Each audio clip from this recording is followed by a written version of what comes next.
자, 이번 시간에는 급여 자료 입력 보겠습니다. 자, 교재 순서는 급여 자료 입력하고 이행 상황에서 신고하고 이렇게 따로따로 돼 있는데, 이렇게 하면 여기 이행 상황 신고서를 이해하기 어려우니까 저하고 강의할 때는 실제 회사의 흐름대로, 제일 먼저는 뭐예요? 사원이 새로 입사하면 또는 있는 사원들이 있으면 사원 등록하고, 신입 사원 있으면 사원 등록시키고, 그 다음에 두 번째로 하는 게 매달 급여를 입력하고, 급여 입력하고 끝나는 게 아니라 급여 입력했으면 세 번째로 달마다 원천징수 이행상황서를 쭉 신고를 작성을 해야 돼요. 그러니까 급여가 입력이 돼 있으면 이게 자동으로 작성이 되니까 우리는 1월 달부터 6월 달까지, 그다음에 7월 달부터 12월 달까지를 한꺼번에 쭉 이렇게 진행하는 방법으로 갈게요. 그래야 이해가 쉬우니까. 자, 급여 자료 입력 먼저 가겠습니다. 급여 자료 입력 가셔가지고 이렇게 문제가 이제 종합 문제가 있죠. 종합 문제를 보고 메뉴를 배워보도록 할게요. 회사는 2001번이고 급여 자료 입력 메뉴에 입력하십시오. 급여 지급일은 매월 25일이고 6월 달에는 급여와 함께 상여가 100%가 나갑니다.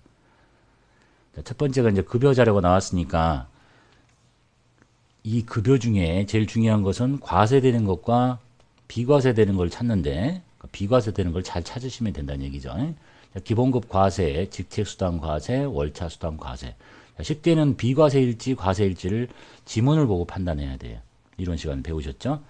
자, 명칭은 식대고, 식대 보조금은 매월 고정적으로 지급받는 금액으로서 별도의 식사나 음식물을 제공받지 않습니다. 그러니까 얘는 비과세 요건을 충족한 거예요.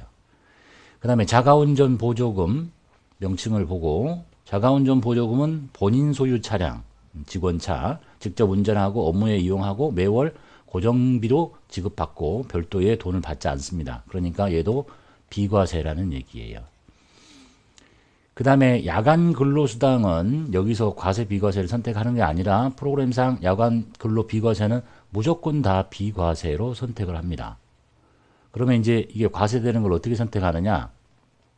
첫 번째, 사원 등록에 생산직이라고 돼 있지 않으면 이 야간 근로수당이 비과세라 하더라도 다 과세로 계산합니다. 그 다음에 생산직이라고 다 비과세가 되는 게 아니라 생산직 사원 선택하고 메뉴 잠깐 보여드릴게요. 여기 사원 등록에서 저게 비과세라고 돼 있다고 다 비과세가 아니라 일단 이 사원이 여기가 생산직입니다. 이렇게 돼 있고, 그 다음에 야간 근로가 비과세 됩니까? 이렇게 돼 있으면 정리할게요. 일단 연장 근로수당은 무조건 비과세 선택하시는 거예요. 그리고 나서 이 사원을 보는 거야. 프로그램이 이사원. 근데 이게 다 생산직이 아니야. 그럼 다 과세로 계산하고, 생산직이고 이게 이어로 돼 있어야 비과세로 계산을 해주는데, 그것도 무조건 하는 게 아니라 그 달에 입력된 월정액 급여가 얼마냐를 자동으로 보고 계산을 해주는 거예요. 그래서 월정액 급여가 190만 원 밑으로 입력이 되면 비과세로 자동으로 계산해 주는 거예요. 그래서 가끔 시험에서도 이 프로그램의 기능을 잘 몰라가지고 연장 근로수당을 과세로 바꾸는 게 있는데, 이렇게 하지 않고 연장 근로수당은 무조건 비과세. 그렇게 기억하세요. 무조건 비과세고, 컴퓨터가 이 사람이 생산직이 아니라 사무직이야. 그럼 다 과세야. 생산직인데 여기가 여고 여기가 부야. 그럼 다 과세야. 생산직이고 여기도 이어로 돼 있고 그럼 다 비과세가 아니라 진짜 급여를 입력을 해. 급여를 입력했더니 그 달에 월정액 급여가 190만 원 이하로 입력이 되면 비과세가 되는 거예요. 이런 조건을 가지고 계산한다는 얘기입니다. 그러니까 여기에 있는 거, 이 수당 등록 중에 여기를 볼게요. 이 야간 근로수당은 과세 비과세를 내가 선택하는 게 아니란 얘기예요. 여러 가지 조건을 거쳐서 사원 등록 메뉴에서 생산직을 선택하고 그 다음에 급여를 입력했는데 그 달에 월정액 급여가 190만 원 이하일 때 그때 비로소 비과세가 되지, 얘가 비과세 됐다고 무조건 다 비과세는 아니란 얘기입니다. 이해되셨죠? 그 다음에 가족수당 과세. 그렇게 해서 이 자가운전과 식대 보조금 비과세라는 거 판단했고, 그 다음에 장기 요양 고용보험은 자동 반영된 금액을 쓰기로 하고, 프로그램이 만약에 출간 이후에 또 한 번 업데이트 돼가지고 이 소득세가 자동으로 계산이 될 텐데 달라지면 지금 책에 있는 숫자대로 좀 고쳐달라 이렇게 하고 있습니다. 자, 그래서 제일 먼저 급여 자료에서 출제가 되면 비과세를 잘 골라내는 거예요. 그리고 시험에서 쓰지 않는 것은 나타나지 말게 해라. 그러면 여기를 이제 사용하지 않겠습니다. 이렇게 하는 거고, 특별한 말이었으면 그냥 놔두고, 안 고르면 되지. 입력을 안 하면 될 거니까. 첫 번째 기본급은 과세로 있죠. 그 다음에 직책수당이 여기 들어있네요. 들어있고. 그 다음에 월차 수당도 들어있고, 과세로. 그 다음에 식대가 들어있고, 비과세로 자동으로 세팅이 되어 있어요. 만약에 식대가 이게 과세가 되는 조건을 비과세 요건을 충족하지 못했다 그러면 여기 비과세를 과세로 바꿀 수 없기 때문에 그런 경우에는 여기 사용하지 않습니다 하고 여기다가 과세로 다시 만드는 거예요. 우리 비과세 맞으니까. 자가운전 보조금 마찬가지예요. 기본적으로 비과세된 것을 과세로 바꿀 수 없기 때문에 만약에 과세가 된다면 여기 지우고 추가로 입력하는 거. 그 다음에 자가운전 보조금도 비과세고 야간 근로수당은 항상 비과세예요. 항상. 여기서 과세로 비과세라고 한다고 해서 이게 비과세가 되는 게 아니야. 과세가 된다니까. 요건이 충족되지 않으면. 그 다음에 이제 어려워하시는 게 이 월정액이에요. 이 월정액은 뭐냐. 지금 우리가 월정액 급여 계산하기 위해서 이게 월정액 급여 계산할 때 포함되는 것들이면 정기라고 나타나는 거고 그렇지 않은 것들이면 부정기예요.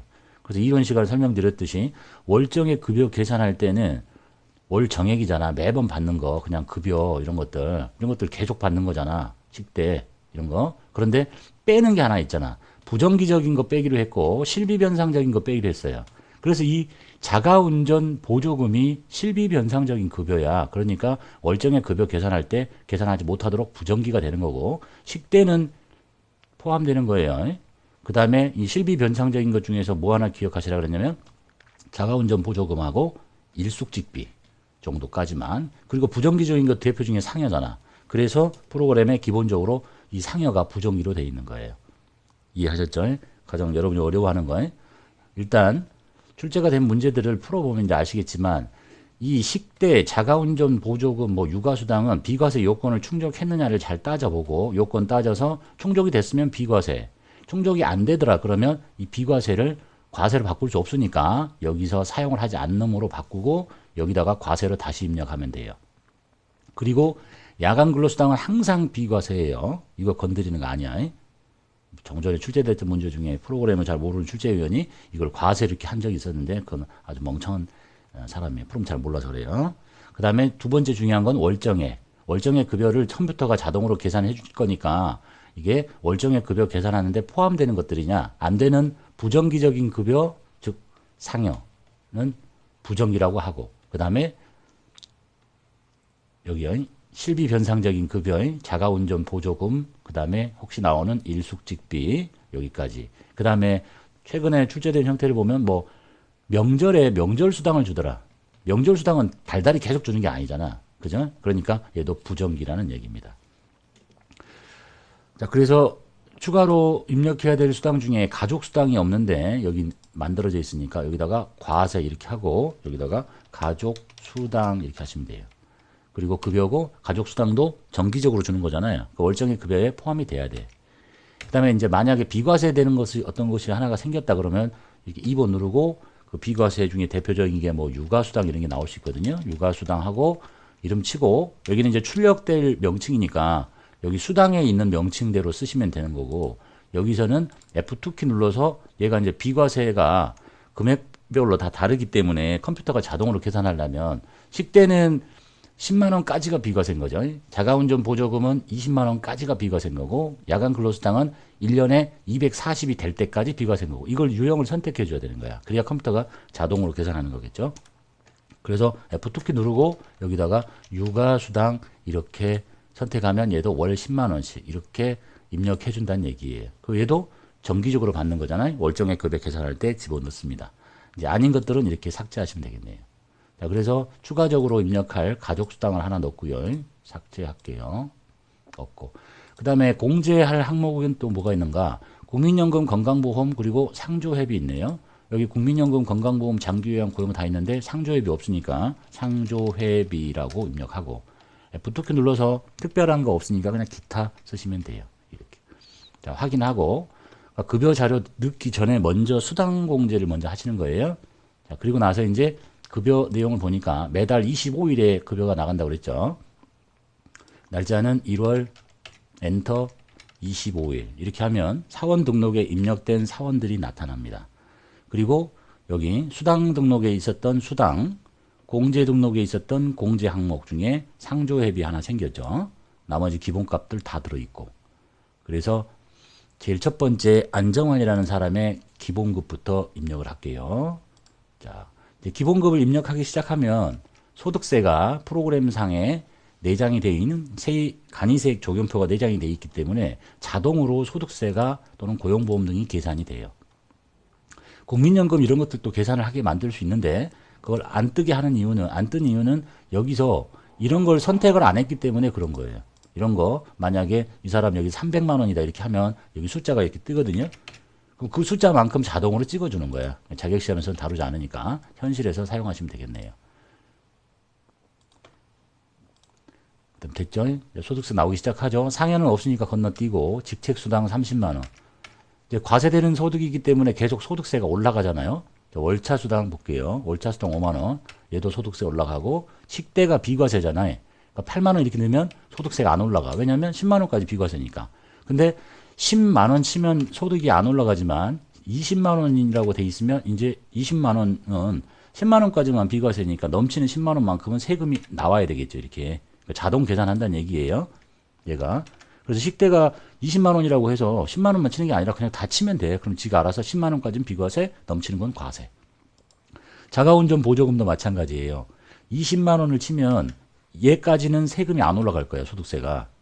그냥 비과세니까. 근데 30이잖아. 그럼 넘치는 10만 원만큼이 세금을 더 늘리게 하는 거예요. 그러니까 자동 계산한다는 얘기입니다.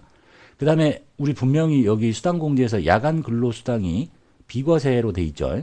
그렇다고 해서 다 비과세가 되는 게 아니라니까. 이게 비과세가 되려면 요건이 뭐냐면 이 사원 등록에 너 여기 생산직이냐? 그 다음에 야간 근로수당 비과세 여부가 여로 돼 있느냐? 그 다음에 그리고도 과세가 바로 되는 게 아니야. 그리고 지금 네가 여기 입력하고 있는 월정액이 190만 원 이하냐?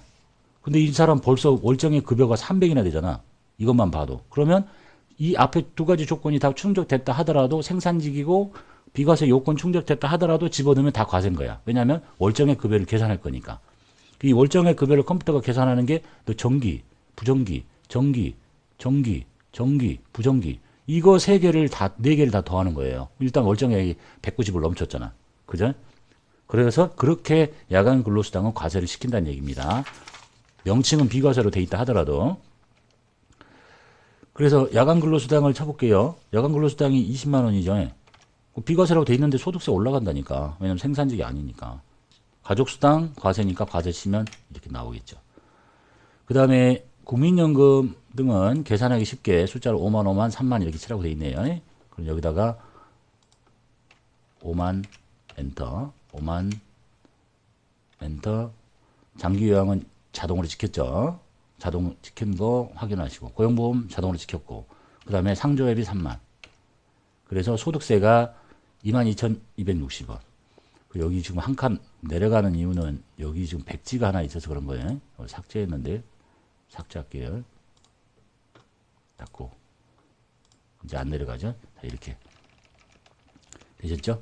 자, 그리고 이 소득세도 이제 시험을 위해서는 제일 중요한 거는 수당공제 등록 눌러가지고 비과세의 요건이 충족된 걸 잘 골라낸 다음에 나머지는 뭐 몰라도 다 그냥 집어넣으면 되는 거지. 그리고 지가 알아서 소득세가 나오면 돼요. 그죠? 그 다음에 여기 비과세 중에서 이 야간 근로수당은 항상 여기서 과세로 바꾸는 게 아니야. 비과세로 놓고 있으면 지가 알아서 다 계산해 주는 거예요. 그리고 이 똑같은 금액을 입력했다 하더라도 사람마다 소득세가 틀려요. 이 소득세는 내장된 간이세액 적용표를 가지고 계산을 해주는데 뭘 보고 하냐면 이 사람의 인적사항이 있죠. 여기 부양가족에 입력했던 여기 숫자 요걸 보고 자동으로 계산해 주니까 혹시 입력을 했는데 답이 틀리다 그러면 여기가 지금 책과 다르기 때문에 그런 거예요. 이걸 보고 간이세액 적용표를 찾아간다는 얘기예요. 되셨죠? 닿습니다. 자, 첫 번째 안정원 입력했고요. 두 번째 거. 그래서 이제 여기 안정원이 나온 숫자가 혹시 나중에 업데이트 돼가지고 달라지면 여기를 보고 그냥 직접 고쳐달라는 얘기예요. 장기요양보험 3690, 3690, 그 다음에 고용보험 23920, 소득세 260, 2260, 2220 이렇게 달라지면 직접 고쳐달라. 고칠 수 있는 거니까. 그 다음에 홍명보 씨 쳐볼게요. 홍명보 4회. 소득세 나오기 시작하죠. 상여는 아예 없고 직책수당 20 과세되니까 소득세 올라가기 시작해요. 월차수당 5만 소득세 올라가겠죠. 식대 8만 비과세니까 안 올라가겠죠. 자가운전 잠깐만요. 여기 일단 빼고 합쳐지면 복잡하니까 이걸 보고 먼저 표를 보기 위해서 그런 거예요. 잘 보면 자 이제 한 명밖에 안 됐으니까 이 사람 전체의 지급 총액은 396만 원이고 그 중에 비과세가 28이라고 돼 있어요. 이걸 좀 이해하기 위해서 그런 거예요. 그럼 뭐가 비과세냐? 여기 10대 비과세죠. 여기 8, 그 다음에 자가운전 보조금 20. 그래서 28만 원이 비과세란 얘기예요. 여기 표현이 이해되셨죠? 다 과세가 비과세로 쳤다고 다 비과세 되는 게 아니란 얘기지. 아까 말씀드렸듯이. 두 명 쳐버리면 헷갈리니까 제가 한 명만 놓고 한 거예요. 직책수당 세금 늘어나고 월차수당 5만원 식대 8만원 치면 세금 안 늘어나고 비과세니까 자가운전 보조금 20만원 치면 세금 안 늘어나죠. 20만원까지니까 야간근로수당 비과세라고 돼 있지만 이 사람 생산직이 아니기 때문에 세금 늘어나고 가족수당 3만원 그 다음에 국민연금 등은 직접 제시된 금액을 치기로 했으니까 4만 그 다음에 장기요양보험 자동 찍힌 금액 2,950원 28470 상조회비 2만 그래서 소득세는 98820인데 얼마로 고쳐달라고 그랬냐면 96050으로 고쳐달라고 그랬어요. 왜냐하면 이게 2월 달부터 소득세율이 달라지거든요. 그래서 12달치를 다 통일시키기 위해서 이것만 어쩔 수 없이 96050으로 이렇게 고쳐주시면 되겠네요. 9600. 그 다음에 소현영 씨 300에 상여 없고 직책수당 없고 그 다음에 월차수당 5만원 소득세 올라가고 식대 8만원 소득세 안 올라가고 자가운전 없고 야간근로수당 쳐도 소득세 올라가죠. 다 생산직이 아니기 때문에 가족수당 3만 그리고 국민연금 3만에 3만 장기요양 찍혔고 고용보험 찍혔고 상조회비 만 그래서 이 사람의 소득세는 10790 이렇게 3명의 급여 자료를 다 입력해 봤어요. 자, 그래서 급여 자료 입력에서는 제일 중요한 거는 과세 비과세 요건을 잘 보시고 이거 비과세구나 하고 내용물만 잘 치시면 되겠어요. 얘는 항상 비과세라는 거에 안 건드리게 된다는 얘기죠. 그 다음에 정기, 부정기가 뭔지 월정액 급여 계산할 때 부정기적인 상여, 부정기 월정액 급여에서 뺀다. 그 다음에 기억할 게 여기 실비 변상적인 급여, 자가운전 보조금 조금 더 많이 나오면 일숙직비까지만 아시면 돼요. 그리고 고정적으로 받지 않는 뭐 명절 상여, 명절 수당 이런 것만 부정기고 나머지는 다 정기적으로 받는 거면 정기라고 쓰시면 된다라는 얘기입니다. 자, 그래서 이제 1월달 급여를 입력을 하고 5월달까지 다 치라고 했는데 자, 그냥 건너뛰고 이제 여기를 볼게요. 자, 3명의 직원을 다 입력을 했죠. 그리고 나서 이게 이제 종료가 되면 이게 실무라면 뭘 해야 되냐면 다음 달 10일까지 원천징수 이행상황 신고서를 작성을 해서 내야 돼요. 그래서 여기 이행상황 신고서를 먼저 보고 가자는 얘기입니다. 이행상황 신고서를 열어가지고 귀속기간 1월 엔터 그 다음에 지급도 1월 엔터 칩니다. 그러면 자동으로 찍혀요. 그래서 뭐 그다지 중요한 건 아니지만 여기 급여를 입력할 때 여기 보세요. 1월달 급여를 1월에 입력한 거잖아요. 귀속은 1월, 지급도 1월. 그럴 때 이 신고서를 이렇게 작성하는 거야.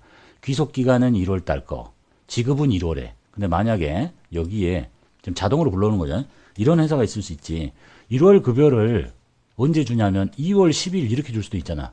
그렇게 입력을 하면 이 자료를 이행상황 신고서에 자동으로 부를 때는 귀속은 1월, 지급은 2월 이렇게 해야 불러오는 거예요. 이해되셨죠? 자, 그 다음에 관심을 갖고 봐야 될 게 뭐냐면 여기야. 총 지급액. 자, 총 지급액이 11240인데 소득세는 여기 급여자료 입력해서 띄워놓은 금액이 다 오겠죠. 그럼 여기 이제 금액을 한번 확인하자는 얘기예요. 11240 여기하고 맞나? 자, 보니까 여기 잠깐 살펴봐요. 지금 3명이 다 전체 지급 총액은 11880이에요. 그런데 과세되는 게 11240이고 총 비과세가 64만 원이에요. 그리고 나서 여기 뭐가 나오냐면 미제출 비과세라고 있죠. 64에. 그러니까 지금 요 둘 차이가 64거든요.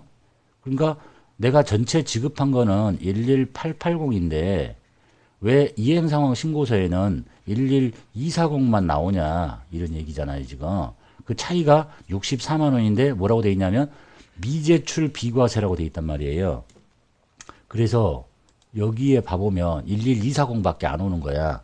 즉 내가 입력된 이 비과세 중에 이 표에 제출하지 않아도 되는 비과세가 들어있는 거예요. 그게 우리 같으면 이 자가운전 보조금 이런 게 있었거든요. 그것이 빠지기 때문에 자동으로 이렇게 오는 거야. 자, 그거를 정리해 놓은 게 몇 페이지에 있냐면 그건 이제 간 김에 한꺼번에 보자는 얘기입니다. 교재 500페이지로 가볼게요. 자, 이걸 다 암기하라는 건 아니고 왜 저렇게 되는지 이해는 하셔야 된다는 얘기예요. 지급 명세서 제출의 면제라고 돼 있어요.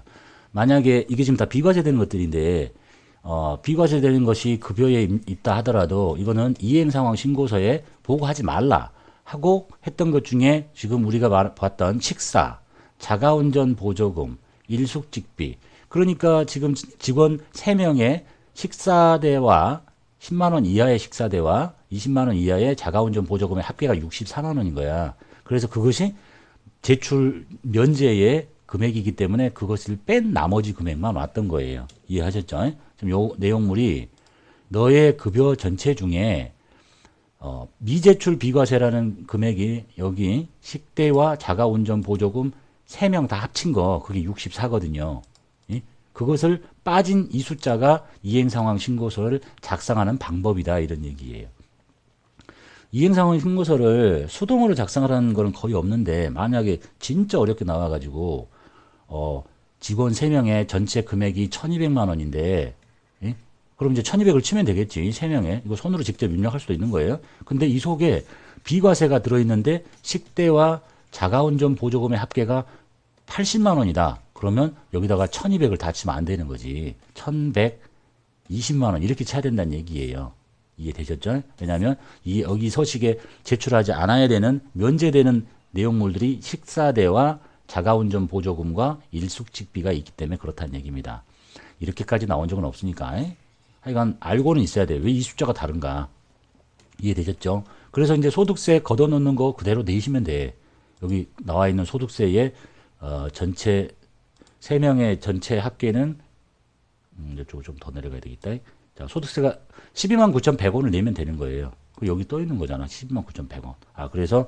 매달 급여를 지급할 때 간이세액 조견표에다가 띄는 금액은 직원 3명에 비과세 면제 제출된 거 뺀 나머지의 전체 금액을 쓴 다음에 여기다가 소득세를 쓰는구나. 이게 이행상황 신고서 작성 요령이에요.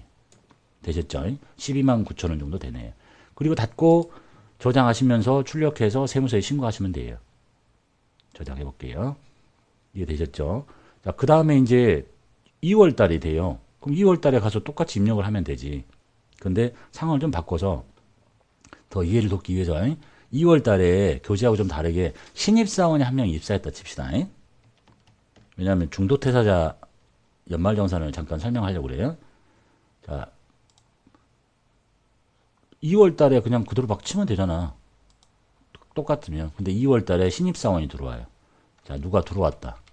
그러면 이제 여기다가 입력을 하겠죠. 최대리가 들어왔대요. 주민등록번호 빼고 그 다음에 2018년 2월 1일에 입사를 했다. 그러면 이제 그 사람의 주민등록 등본 받아가지고 주소 치고 쭉 이렇게 할 거 아니에요. 생산직도 아니고 이렇다. 그 다음에 부양가족 인적사항도 쳐야 되겠죠. 주민등록증 갖고 오라고 그래가지고. 그래서 모르면 뭐 안 쳐도 돼요. 나중에 이게 숫자가 적으면 세금을 적게 띄는 거니까 나중에 연말정산할 때 많이 띄게 되는 거니까 연말정산할 때 이제 돌려받게 되니까 그거 갖다 치고 이건 이미 배우신 거죠. 이렇게 닫아요. 그래가지고 이제 급여를 입력할게요. 자, 2월 달이 됐어요. 2월 달도 급여 지급 일자가 25일이니까 2월 25일 이렇게 칩니다. 그러면 전달의 데이터를 복사하시겠습니까? 라는 메시지가 떠요. 그럼 복사를 안 하면 처음부터 다시 다 치겠다는 얘기고, 복사를 하면 앞전 달을 그대로 다 끌어다 주는 거예요. 똑같이 이렇게. 근데 혹시 달라졌다 그러면 그냥 그걸 고치면 되는 거지. 이해되셨죠? 자, 그런데 이제 최 대리는 2월 달에 처음 입사했기 때문에 자료가 없죠. 그럼 이 사람만 추가로 입력을 하면 되겠네요. 예, 금액을 한 500 정도, 세금이 얼마 나오나 봅시다. 35만 원 정도 나오네요. 좀 줄일게요. 400, 22, 23. 저 뭐 하려는지 잘 보세요. 자, 400이고 나머지가 다 없다 쳐요. 다 빼고. 그러면 이제 4명에 대해서 이행상황 신고서를 작성하면 되죠. 닫고. 두 번째 달이 됐어요. 똑같이 이행상황 신고서 2월 엔터 쭉 치면, 메시지 무시하시고. 이 메시지는 몰라도 되는데, 연말정산을 2월 달에 하기 때문에 그걸 반영하자 이런 뜻이니까 지금 일단 몰라도 돼요. 지금 4명에다가 총급여액에다가 소득세 나왔죠. 이렇게 하면 끝인 거야. 2월 달에. 그 3월 달에 또 급여를 복사해서 그대로 넘어가면 되고. 자, 그런데 이제 뭘 배울 거냐면 중도 퇴사자를 연말정산하는 방법을 배울게요. 방금 봤듯이 2월 달에 이렇게 입사했던 최 대리가 있는데 이 사람의 세금이 얼마인가 잘 봐요. 21만 0960원 냈잖아요. 한 달 동안에. 잠깐만 적어 놓을게요. 210960원의 세금을 냈어요. 그런데 3월 달에 퇴사하겠대. 그러니까 3월 달 월급 받고 퇴사하는 거야. 자, 그러면 중도에 퇴사하겠다고 그러면 사원 등록 메뉴에 들어가서 퇴사 일자를 입력을 하는 거예요. 여기다가 2018년 3월 말일자로 월급 받고 나간다. 3월은 1, 2, 31일까지 있죠. 또는 3월 25일 날 나갔다 상관없고 이렇게 쳤다 칩시다. 그럼 이제 퇴사 직원이라고 뜨고, 자, 그러면 무슨 일을 해야 되는가? 자, 급여를 입력해야 되겠죠. 3월 달도 줄 거니까 3월 쳤어요. 25일자. 전월 데이터를 복사 안 하면 다시 쳐야 되니까 복사할게요. 자, 그러면 똑같이 2월 달하고 똑같이 입력이 다 됐어요. 얘도 마찬가지죠. 자, 그리고 이제 얘가 중요한 거예요. 지금 보려는 게 간혹 우리가 제일 뒤에 배우는 게 연말정산인데, 지금 중도 퇴사자가 생기면 연말정산을 어떻게 하느냐를 지금 배우려고 하는 거예요. 교재에는 없지만. 중도 퇴사자 연말정산 잘 보세요. 일단 첫 번째 퇴사일자 입력하는 거예요. 그리고 나서 급여를 지금 복사받았잖아요. 엔터키 쭉 치면 2월 달에 하고 똑같은 거야. 아무 변화가 없잖아. 왜냐하면 복사를 받았기 때문에 그래요. 이거를 다시 한번 쳐줄게요. 400 이렇게 치면 이렇게 내려갔다가, 자, 요 바로 소득세 자리를 지나갈 때 조그만한 창이 떠요. 이게 뭘 하라는 거냐면 중도에 퇴사하는 사람은 퇴직한 달에 급여를 지급할 때 연말정산을 해야 돼요. 그걸 하라는 거야. 지금 이거 잘 이해 안 돼도 돼요. 제일 뒤에 가서 할 게 맨날 이거니까. 즉 중도 퇴사자가 생기면 퇴직한 달에 급여를 지급할 때 연말정산을 하는데 일단 사원 등록 메뉴에 퇴사일자를 입력을 하는구나. 그리고 급여를 입력을 할 때 만약에 복사를 받았다면 기본급부터 다시 쳐주면 이런 창이 떠서 연말정산 하라는 거야. 자, 연말정산 뒤로 가서 배우면 이제 알아요. 여기에 뭐 의료비 얼마, 교육비 얼마 이런 거 다 치라는 거잖아요. 근데 뭐 중도에 나간 사람이 이런 걸 갖고 오겠어요? 그래서 보통은 아무것도 입력하지 않는 거예요. 2월에 입력한 사람이 3월에 그만두면 백수로 놀 것도 아니고 4월 이후에 어디 다른 회사 갈 수 있겠죠. 그러니까 다른 회사에 들어갈 때 이 서류가 필요한 거거든요. 중도 퇴사자 연말정산한 거. 근데 뭐 12달 되지도 않았는데 의료비 교육비를 어디서 모아오겠니? 아무것도 안 갖고 온단 말이야, 일반적으로. 그래서 여기를 잘 봐요, 이제. 이 사람이 2월 달에 한 달 급여를 입력을 했죠. 그래서 낸 세금이 210,960원이야. 그래서 지금 기납부한 세액이 이만큼 있다는 얘기거든요. 자, 그래가지고 여기 이제 저기서부터 위에 계산식은 뭐 이해가 안 되셔도 되는데 대충 보면 이런 거예요. 지금 2월 달에 급여를 400 받았지. 그럼 3월 달에 지금 400 받고 나가는 거지. 그래서 두 달 동안 받은 급여가 800이야. 거기서 뭐 빼줄 거를 쭉 다 빼고 이렇게 했더니 세금이 없는 거야. 0원인 거지. 근데 너 냈잖아. 21만 원 정도. 그러니까 돌려받아라 이런 얘기입니다. 이해되셨어요? 자, 그래서 이걸 급여 반영을 누릅니다. 12달 다 지나지 않고 금방 나가면 이렇게 위에서 빼줄 게 많기 때문에 아무런 증빙을 입력하지 않아도 마이너스가 된다는 얘기야. 산출세액 있다 하더라도. 예? 그래서 급여 반영을 이렇게 눌러요. 그러면 여기에 이만큼의 마이너스가 생기는 거야. 이런 뜻이에요. 너 2월 달에 급여를 지급할 때 2109601 냈지. 납부했단 말이야.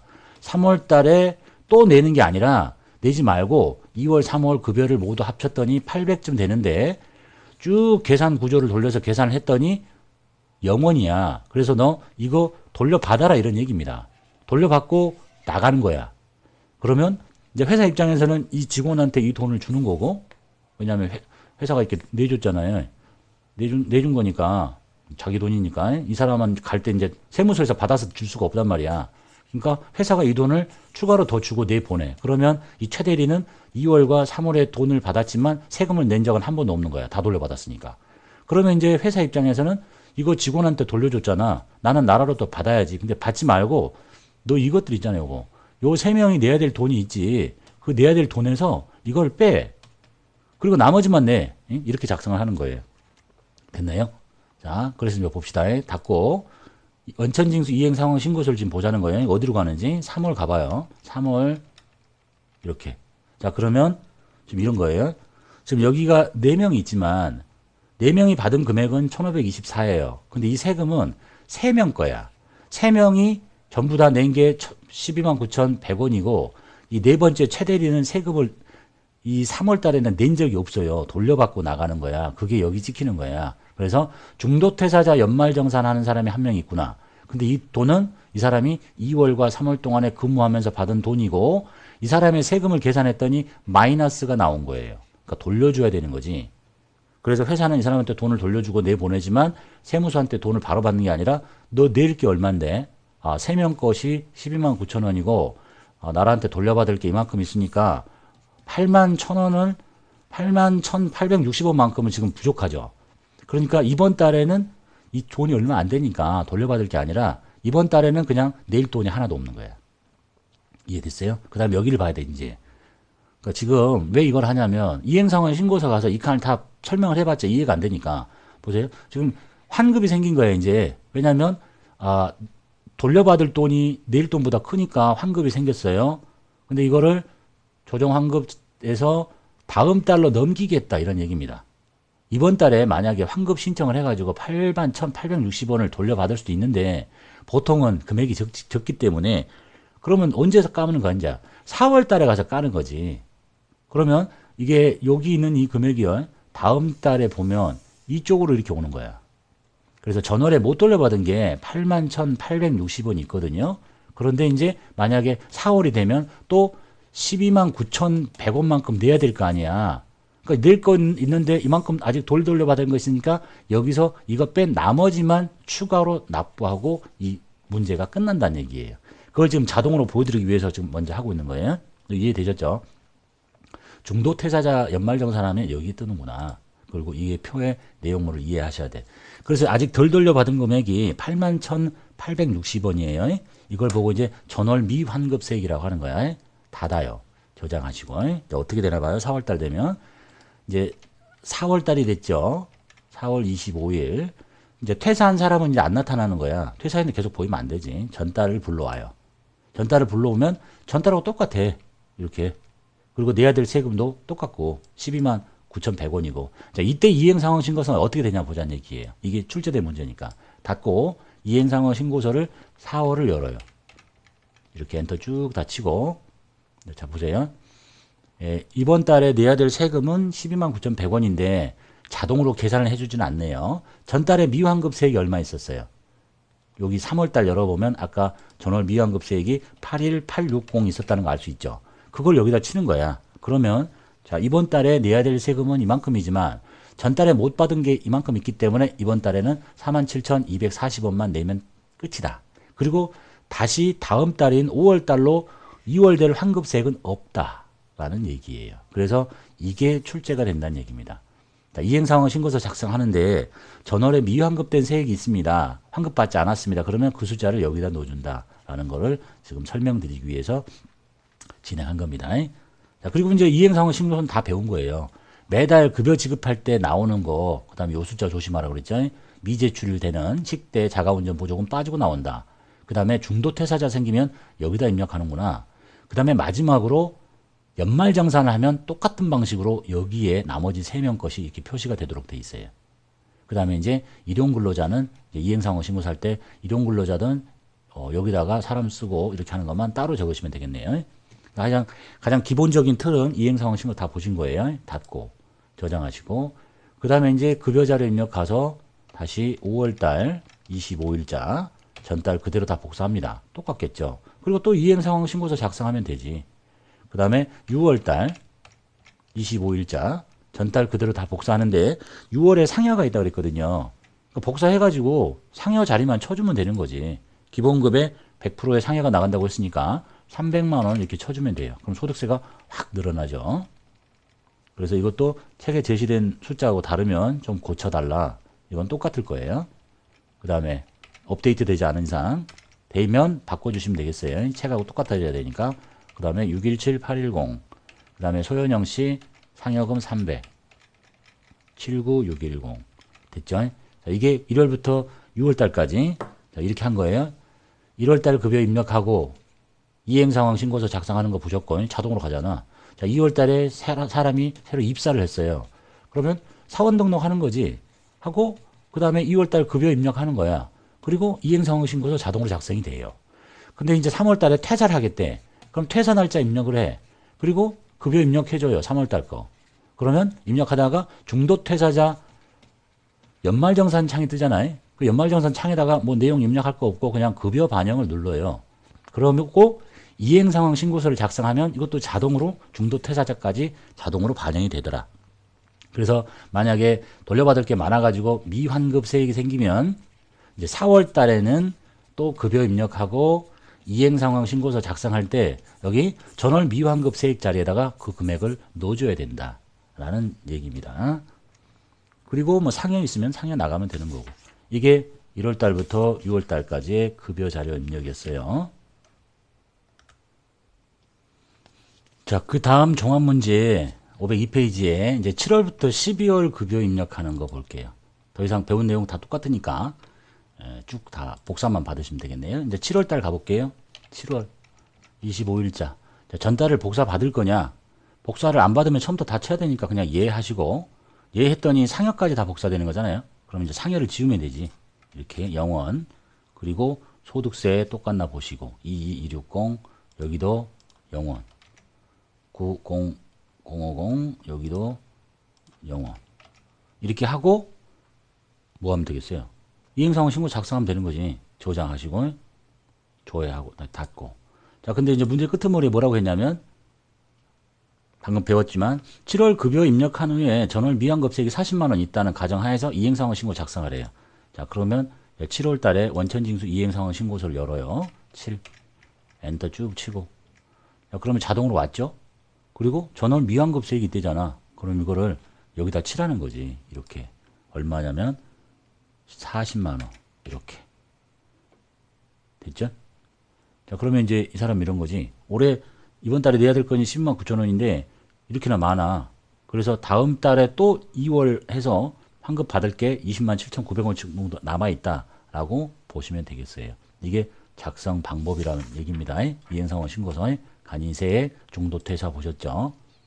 그리고 저장하시면 되겠고 그 다음에 이제 나머지 급여는 8월 달부터 8, 9, 10, 11, 12 12월 달 상여 있거든요. 뭐 이런 기능도 한번 잠깐 볼게요. 계속 8월 달 가가지고 8월 27월 했으니까 25일 하고 전달 그대로 복사 받으면 되잖아. 똑같으니까 이제 그죠? 근데 이제 이거를 달달이 계속 복사하고 싶다. 그럼 이런 기능도 있어요. 8월 이전에 9, 10, 11, 12월을 한꺼번에 복사해 볼게요. 여기 지급일자 가서 지금 1월부터 8월까지 입력돼 있죠? 복사, 다중복사 해가지고 8월이니까 9월부터 10, 11, 12월까지 다 복사하겠다. 언제 지급하는데 당월 급여를 당월에 지급한다. 그러면 이게 동일한 것들이 계속 다 똑같이 복사가 돼요. 전달 불러오기 하는 것처럼 한꺼번에 쫙 12달 입력하고 싶으면 다 복사를 한다는 얘기입니다. 가볼게요. 여기 이제 아까 8월달 입력돼 있죠? 9월달도 다 입력이 돼 있어요. 복사를 했으니까. 똑같다니까. 10월달 똑같고. 다 똑같죠?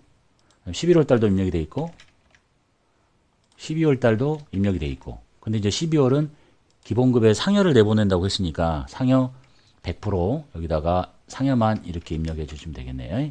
빠르게 입력하고 싶으면 400. 그 다음에 여기 300. 다 됐죠?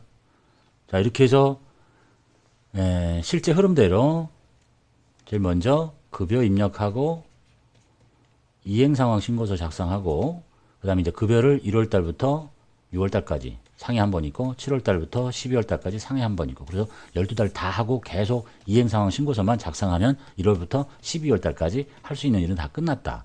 만약에 그 중에 새로운 사원 입사를 하면 사원 등록하고 누군가가 나가면 중도퇴사자 연말정산하고 이렇게 해서 이행상황 신고서의 내용물이 어디가 바뀌는지 정도만 봐두시면 되겠다는 얘기네요.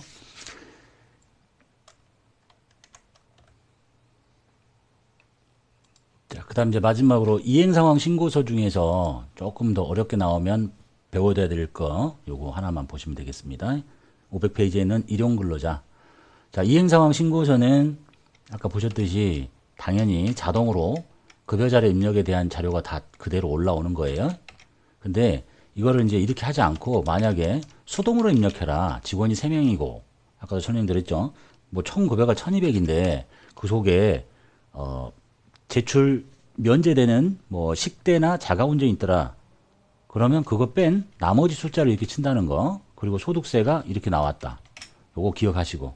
그 다음에 중도퇴사자가 있다고 하면 중도퇴사자 연말정산하면 한 명 하고 걔가 받은 돈 800에 연말정산 결과가 마이너스 뭐 20만 원 이렇게 기억나시죠? 자, 그 다음에 이걸 배우자는 얘기야. 일용근로자가 있으면 얘도 마찬가지로 메뉴를 통해서 일용근로자 급여를 입력하면 자동으로 올 텐데 일용근로자가 한 명 있다. 근데 걔한테 준 금액이 뭐 100이다. 그럼 소득세를 얼마다 이렇게 하면 이 자리에 치면 되는데 이거를 안 가르쳐 준다는 거야. 그래서 이런 형태로 나올 수도 있다는 얘기예요. 여기 보세요.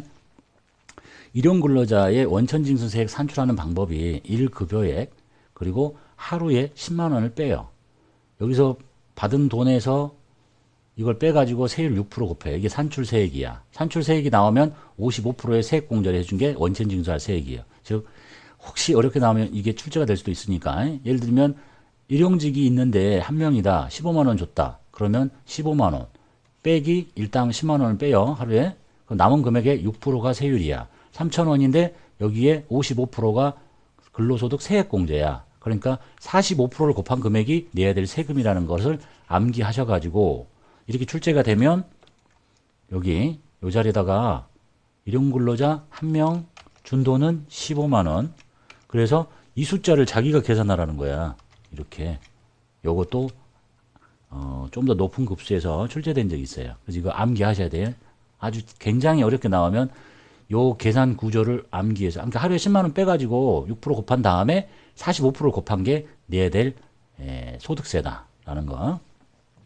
그러면 이제 이행상황 신고서 다 배운 거예요. 그리고 나서 이제 다음 시간에 제일 뒤에 배울 게 연말정산인데 연말정산을 하고 나면 이제 연말정산은 다음 연도 2월달 급여를 지급할 때 하거든요. 그러니까 여기 2월달이 되면 여기 2월이 되면 아까 잠깐 무슨 메시지 떴듯이 연말정산 결과를 반영을 시킬 거냐. 그래 여기 이제 이렇게 나오는 거예요. 연말정산 결과 3명이야. 얘들은 한 달에 받은 돈이죠. 그러니까 12달 받은 돈이면 한 1억 2천 정도 돼. 1억 2천만 원이 다 떠. 12달 동안 다 받은 거. 그래서 연말정산 결과 누구는 더하기로 나오고 누구는 빼기로 나오고 누구는 빼기로 나오면 그 빼기의 결과물이 뭐 한 30만 원 이렇게 표시되는 자리가 바로 연말정산 자리라는 얘기예요. 이해되셨죠? 그래서 출제된 형태는 보통은 급여자료 입력하고 이행상황신고서 불러가지고 전월 미완급세액 찾는 정도가 기본형이고 조금 더 어렵게 나오면 사람 숫자 알려주고 총급여 알려주고 비과세 드린 거 몇 개 알려줄 테니까 이거 싹싹 빼고 소득세 알려줄 테니까 집어넣어라. 이런 정도. 좀 더 어렵게 나오면 일용직 한 명 줄 테니까 100만 원짜리다. 며칠 일했냐? 뭐 이렇게 합시다. 50만 원씩인데 이틀 일했다. 그럼 하루에 10만 원씩이니까 20만 원 이렇게 빼야지. 곱하기 세율 6% 계산하시고 이 나온 금액에다가 얼마를 55%를 빼줄 거니까 45%를 계산한 금액을 여기다가 넣을 수 있는 정도까지. 아주 어렵게 나오면 알고는 계셔야 되겠죠. 저장하지 않겠습니다.